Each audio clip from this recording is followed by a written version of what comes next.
Друзья, сегодня у нас 5 сентября, я приветствую вас в городе Якутске. Вернулись мы на днях с экспедиции, наконец, домой.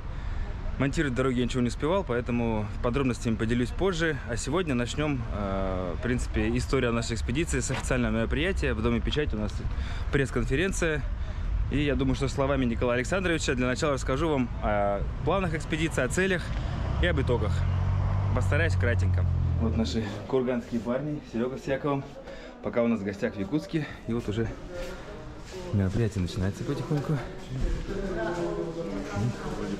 Иван Вакентьевич наш, Николай Александрович. Вот интервью. Мы хотим рассказать об итогах экспедиции, которая у нас была на пилотном отрезке «Удачный Оленек». Но хотелось бы, конечно, в общем подчеркнуть то, что этой зимой мы проводили в рамках всероссийских учений МЧС «Безопасная Арктика» испытания вездеходов, самые низкие температуры. Мы прошли от Якутска через Сигенкюль, Сибянкюль, Эндебал, Саккырыр, Верхоянск, Батагай.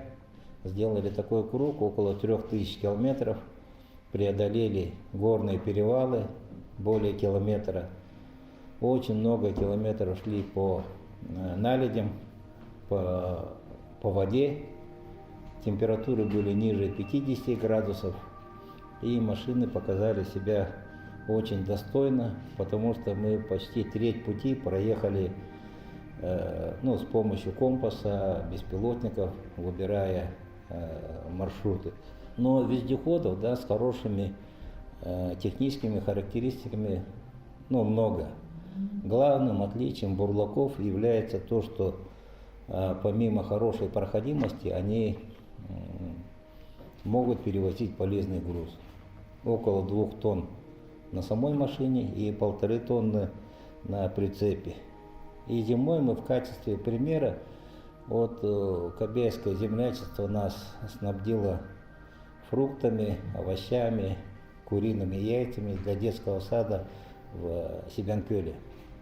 И мы привезли в целости, сохранности, не побив, не поморозив. Почему это подчеркиваю? Потому что буквально вчера разговаривал с главой Кобяйского УЛУСа.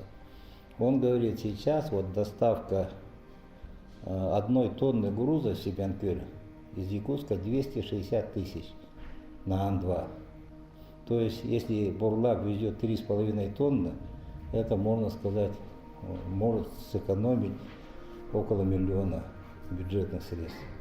Причем расход при этом около бочки солярки. Всего-навсего. И я зимой докладывал главе республики Арсению Сергеевичу Николаеву о зимних результатах, а нам, как спасателям, интересна техника, которая может работать круглый год, в том числе и по летнему бездорожью, в жару, чтобы поработать на тушении лесных пожаров и так далее. Нужна такая универсальная техника. И тогда мы поговорили о возможности испытаний техники в летнее время.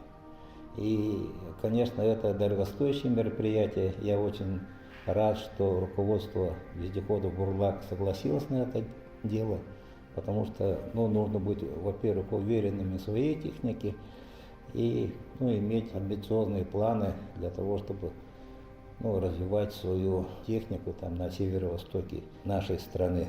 У нас зимой температура минус 70, летом до плюс 40, перепад температур больше 100 градусов. По мнению физиологов, это предел жизни высших организмов на нашей планете. Из этого следует 2 вывода. Первый, хороший для нас, при любых изменениях климата нам хуже не будет. И второе, техника, которая круглогодично испытана в Якутии, она может работать в любом регионе нашей планеты.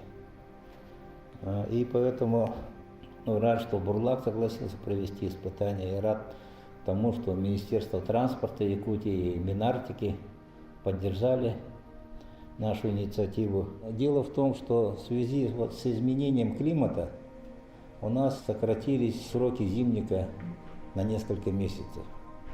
Поэтому по старой схеме, которая была заложена в Советском Союзе по обеспечению отдаленных населенных пунктов наземным транспортом, уже не вписывается сейчас. У нас в межсезонье получается с апреля до Нового года. Это больше половины года, почти 8 месяцев. И приходится обеспечивать эти населенные пункты авиацией. Отсюда вся и дорогая стоимость жизни на севере. А вот хозяйствующие субъекты, конечно, они решают свои, скажем, текущие проблемы с большим трудом. Шаг влево, вправо им сложно делать, поэтому экспериментировать с новой техникой тоже они не имеют возможности. Поэтому, наверное, их инициатором выступил Российский союз спасателей, поддержало Русское географическое общество. Личный вездеход «Бурлак» предоставил Ильичев Александр Васильевич, член Русского географического общества. И второй «Бурлак» был от вездеходов, от производителя вездеходов. В составе команды 8 человек было. Итак, команда экспедиции «Удачный оленек». Руководитель экспедиции. Находкин Николай Александрович. Седальше Иван Никитич, руководитель первого звена. Громов Александр Серафимович, оператор БПЛА, научный сотрудник. Ильичев Иван Александрович, представитель собственника компании, один из организаторов экспедиции. Харченко Олег Иванович, путешественник, координатор маршрута. Мостовщиков Яков Михайлович, представитель ООО «Вездеходы Бурлак». Комов Сергей Валерьевич, представитель компании ООО «Вездеходы Бурлак». И вот Роман Игоревич Панкратев, замдиректора вездеходов «Бурлак».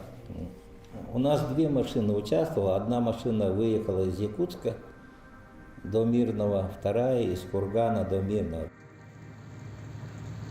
Через несколько минут будем отправляться.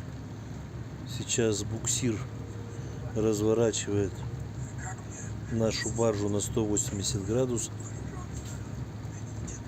И мы пойдем вниз по течению до города Ленска. В Мирном встретились и вместе поехали там до Оленька.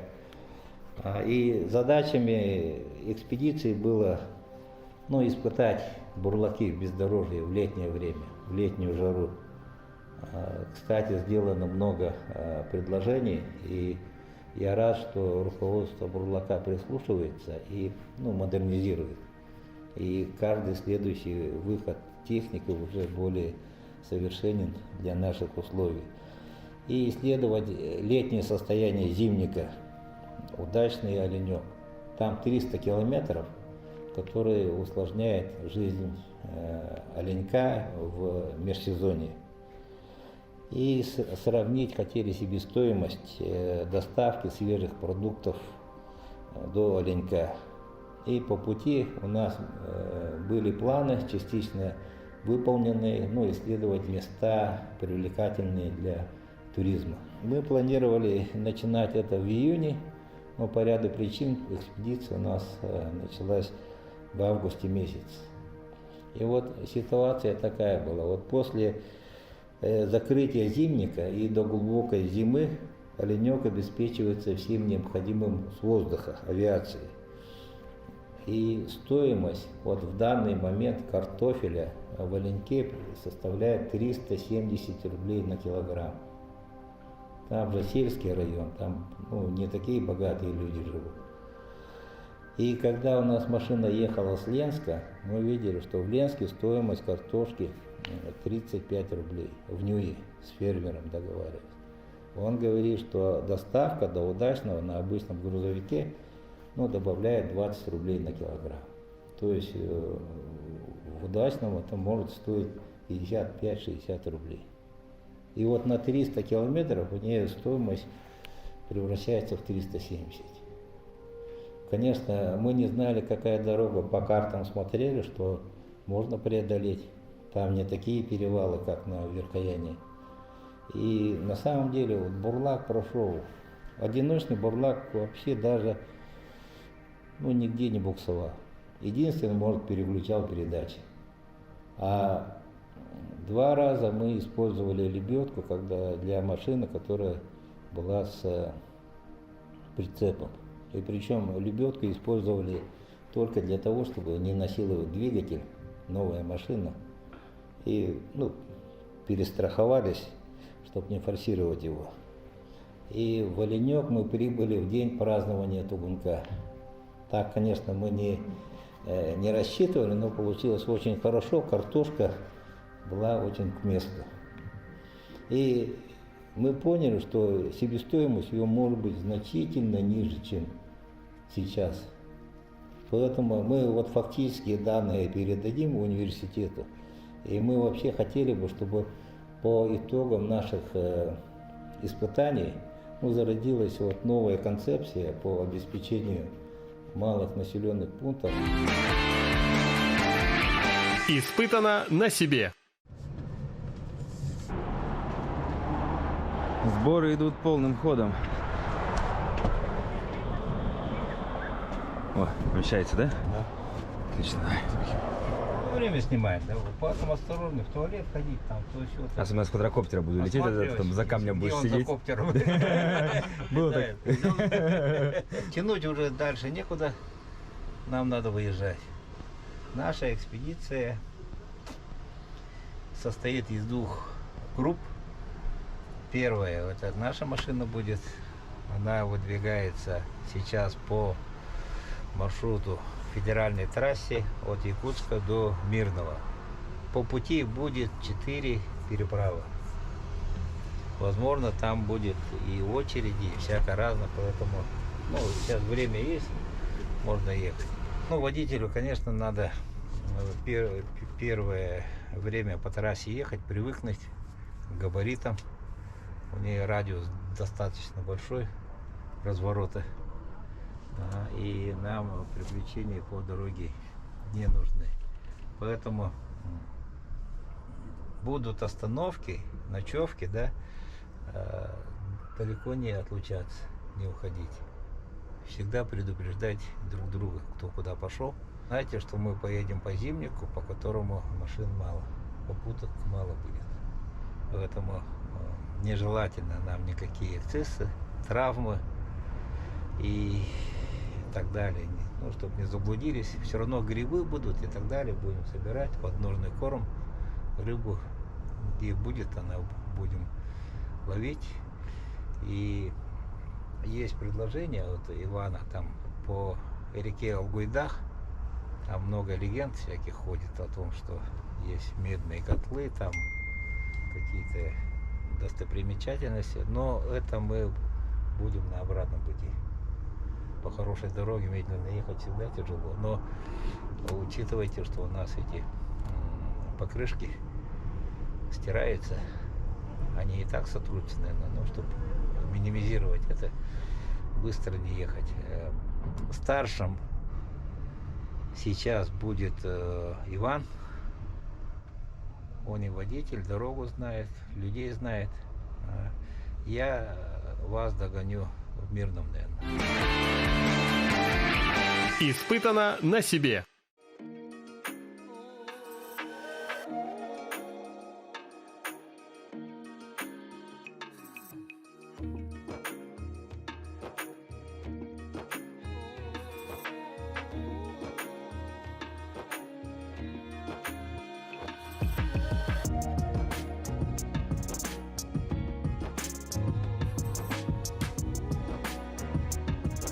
Пытаемся подобрать давление под асфальт, потому что колеса на самом деле начали сильно стираться. Зимой такого не было. И тут, хочешь сказать, прямо столько ушло? Это какой-то, как-то странно. Друзья, мы наконец начали наше путешествие.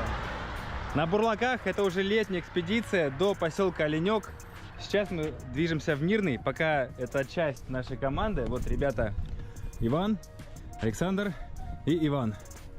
Вот наша стартовая команда. Николай Александрович к нам присоединится в Мирном. И еще у нас там несколько человек попозже, да, будет? Да. И второй бурлак едет из Кургана. Ну все, погнали. По коням. Погнали. По коню.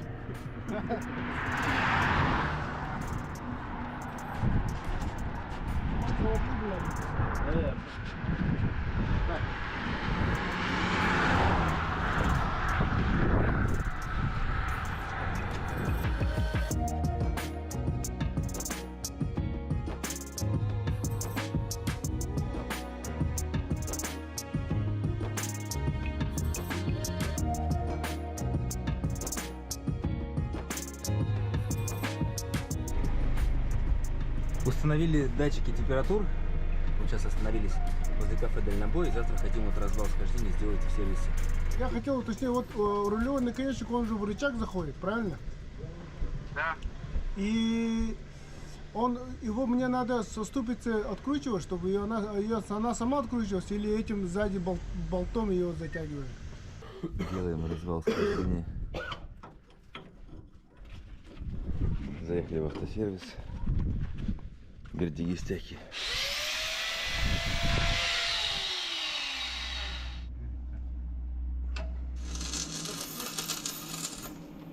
Мы пока идем завтракать. Вчера нам сообщили, что в Якутск пришел дым. И вот он с утра добрался и до сюда. 180 километров мы от Якутска примерно. Куча кипок висит. Наверное, забывайте. Даже носок. Приятного аппетита всем. Все, позавтракали. Что у вас в руках? Курники, самые вкусные курники. Знаменитые на всей Якутии, да? Курники, которые мы не съели. Они настолько вкусные, что мы оставили их на ужин. Все готово.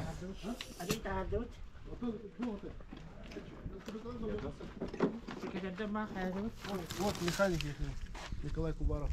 Очень приятно. Все готово, да? Все готово, ну, проверили. Оставили, заварили. Даленька проедем? Не знаю. И обратно. Проедьте. Хорошо. Дорожный. Там же вообще все такое мощные агрегаты, да, везде.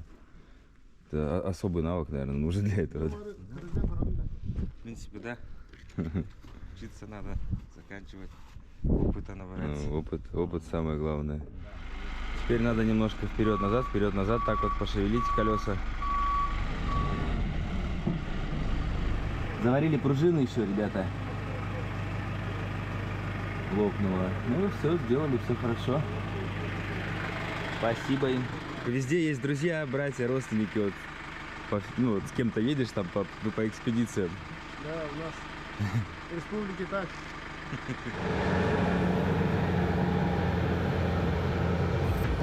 Ну, все дела сделали. Покидаем горный район, поселок Бердигистях. И движемся дальше.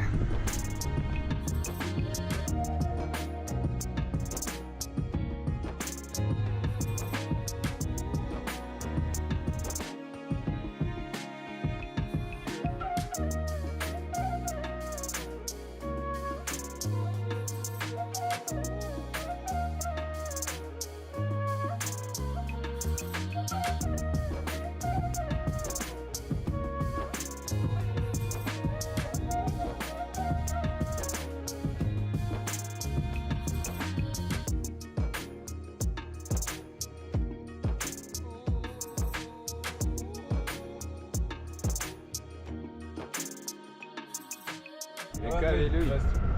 Наконец-то. Это Иван Ильичев. Ну, с Александром. Ну, наконец добрались до Вилюйска. И до реки Вилюй. Берег высокий. Здесь паромная переправа. Тут мы ночуем.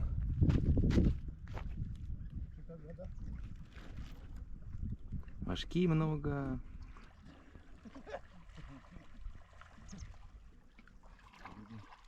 Пытаемся как-то приспособить, чтобы было и не душно, и мошка не залетала, но она, похоже... Она сквозь сетку пролазит. Да. И эта сетка вообще по боку. Ну, может, сейчас, подожди, аура создастся такая. Ну, вот, смотри, залетает, да. Ну... И обратно улетела, смотри. Она такая. Сетку забрызгаете? Давай.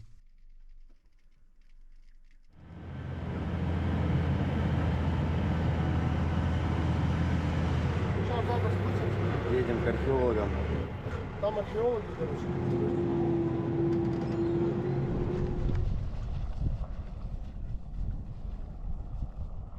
Нашли керамику времен неолита. Неолит это, ну, позднего неолита в Якутии. Границы которого хронологические рамки 8-5 тысяч лет.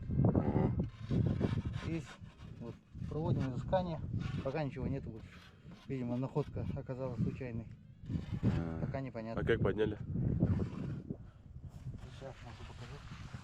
То есть вот так вот я мимо прошел, думал просто камни. 8000 Как, лет. как вы определили, что оно вот прям? Это Керамика. глина.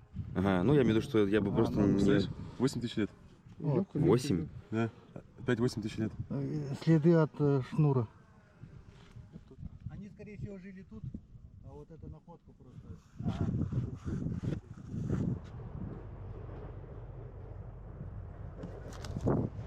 Дошли до переправы через реку Вилюй. Ждем. Вон они, видишь, между островами. Так, гуляя, и вон туда. Вон где вот один порог. Ну, это... Они вот так по кругу. Прошли Верхневилюйск. Проходим паромную переправу. Река Вилюй. Покупались, пока ждали. Вода прохладная, отличная. Ну и в принципе настроение у всех бодрое. Идем хорошо.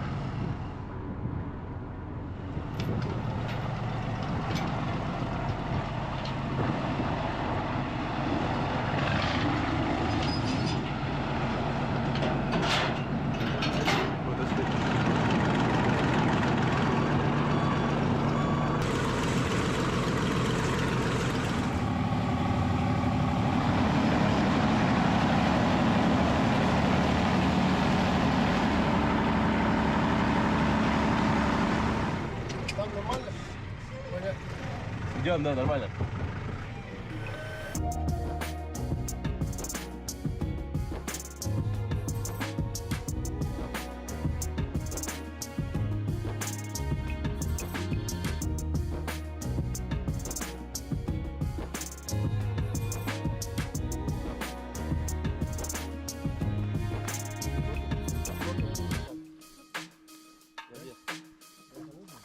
Она прохладнее.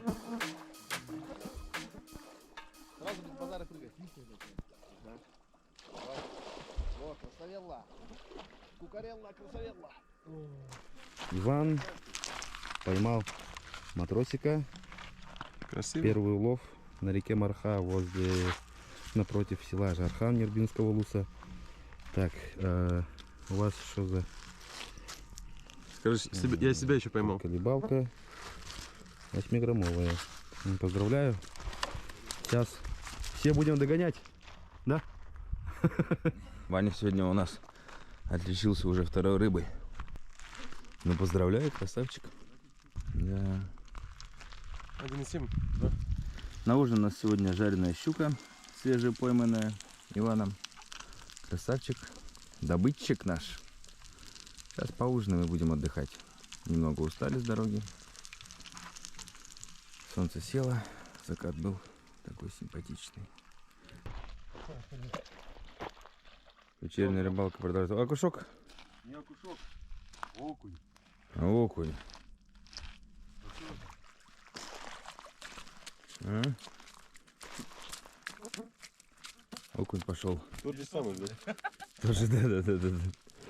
Машка нас заела.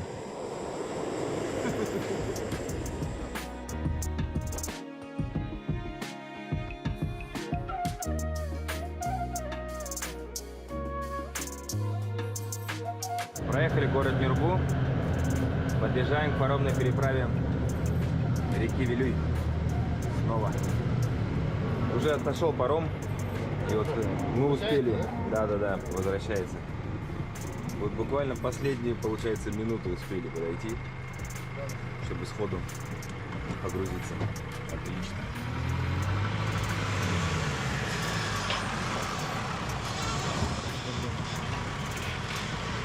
Успели. Отлично.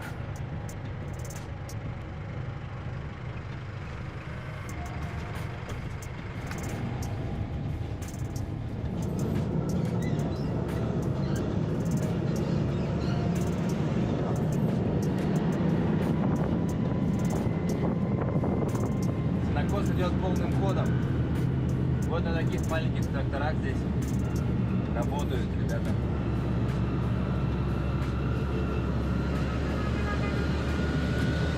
Молодежь.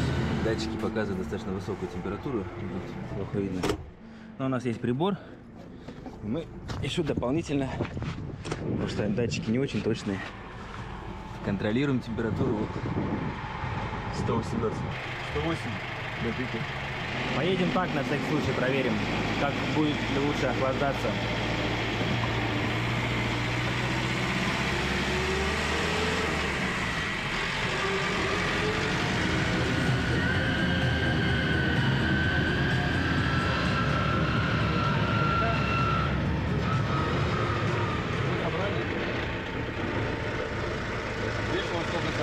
Это мешки собранная соль, да? Смотри.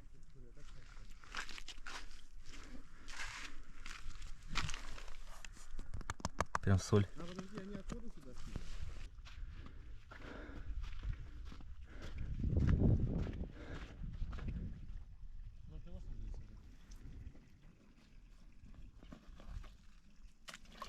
Соленая вода по трубам течет. Я немножко не понимаю принцип добычи. Ну, это... Ребята говорят, что это открытый источник залежи соли поверхностный.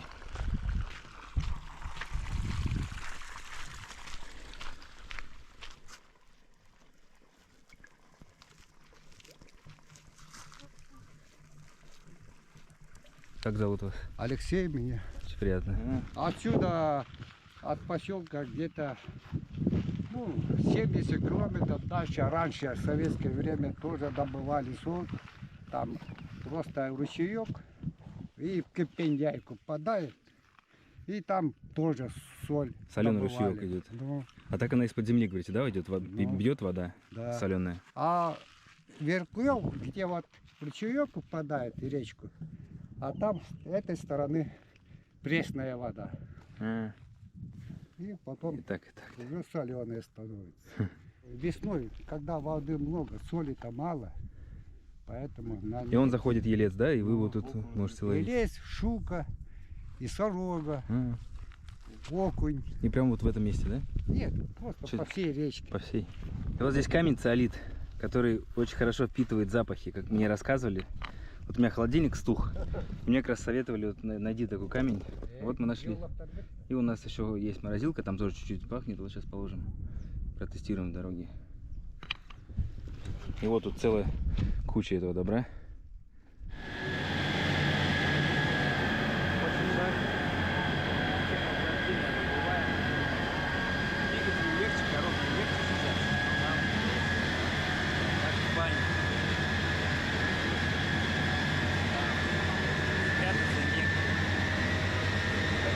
Загруженные? Только выгружается? Да? Жестко, жарко.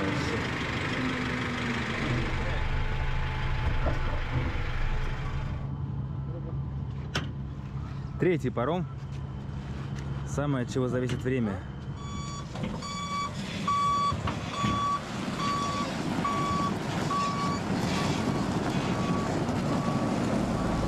Счастливо. Как вас зовут? Николай! Николай, очень приятно было поболтать. Вы мне? С вами приятно было. Ладно, до Мирного увидимся. А, вы в Мирный, да, тоже, да? Ага, ну давайте. Поселок Сунтар.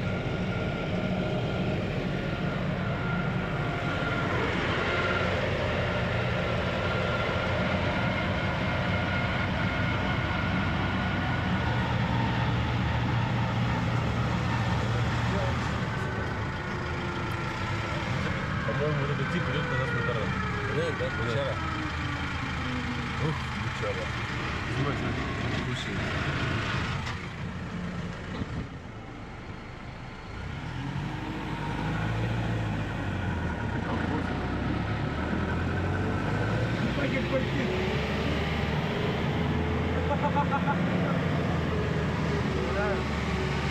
Вы проебались!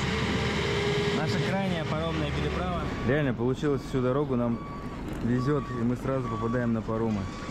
Вот буквально сразу по приезду. Ну, кроме первого, чуть-чуть подождали. Остальные все сходу выгружаем. О, мошки сколько опять. Мы там чуть не сжарились сейчас в машине. Это просто ужас, там спрятаться некуда. Ой, сейчас я воду вижу и просто надо сейчас окунуться либо на этой стороне, либо сейчас, если отправляемся на той, ну, хотя бы умыться.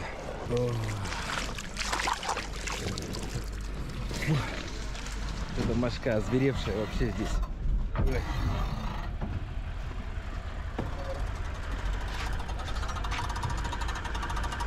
Такие вот баркасы здесь ходят. Необычные.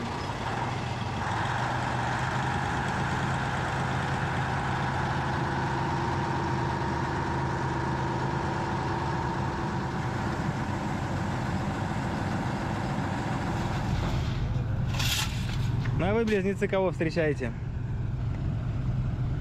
М? Как у вас дела? Хорошо все? Ой, как они жестко вообще напали. Даже я не знаю, как сейчас снимать. Но, как Саня сказал, привыкай. Я говорю, как с этим вообще бороться? Только привыкать. Как к этому привыкнешь, даже не знаю. Ну, одеться. Тут еще так сложно выехать машинам, вот особенно низким. Чуть-чуть подгребает. Как можно на таких низеньких машинах, конечно, ездить очень тяжело.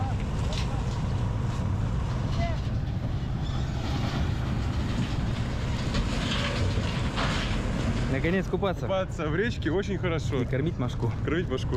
Я на самом деле очень не хочу искупаться.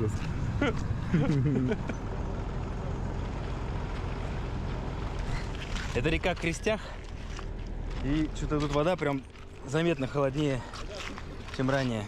Ладно, я пошел прятаться от мошки. Что-то как-то... Так, мы что, проехали уже 1000 километров, даже 1000 там, сколько у нас?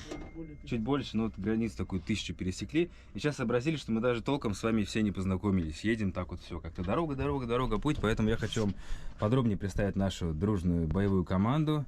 Начнем вот Седалищев Иван Иннокентьевич, старшей группы, руководитель нашей части экспедиции. Дальше у нас Иван Александрович, как и я, а фамилия у тебя Ильичев, я запомнил, да?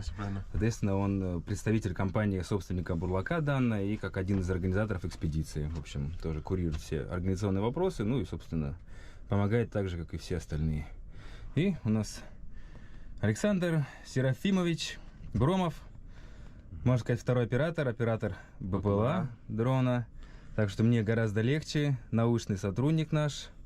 И еще по совместительству наш врач, да? Все-таки да, так, знаешь, вот. Верно. Так что у нас команда надежная, мы уже, в принципе, полноценный экипаж, который может ехать и сам, но все-таки в дальние дикие края лучше на парочке бурлаков и побольше людей, чтобы все было вообще четко. Да. Ну, сейчас мы чуть отдыхаем и едем в путь. И скоро уже, наверное, доедем до квартиры, базируемся и отдыхаем с длинной дороги. И, возможно, на этом мы и закончим первую серию. Путь до почти мирного Орлах, да, называется? Или как там это место? No, да? Орлах, село Орлах. Да, где мы должны забазироваться.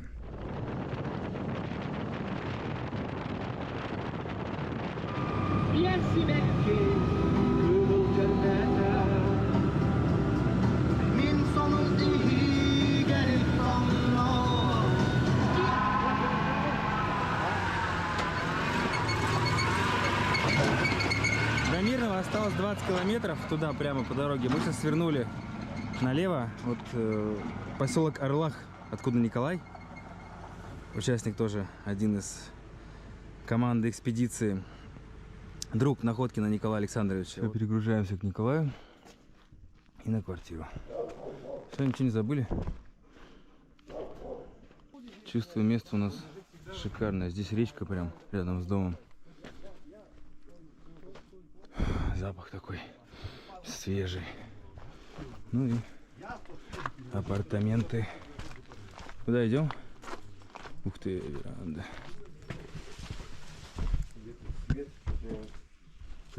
Вот.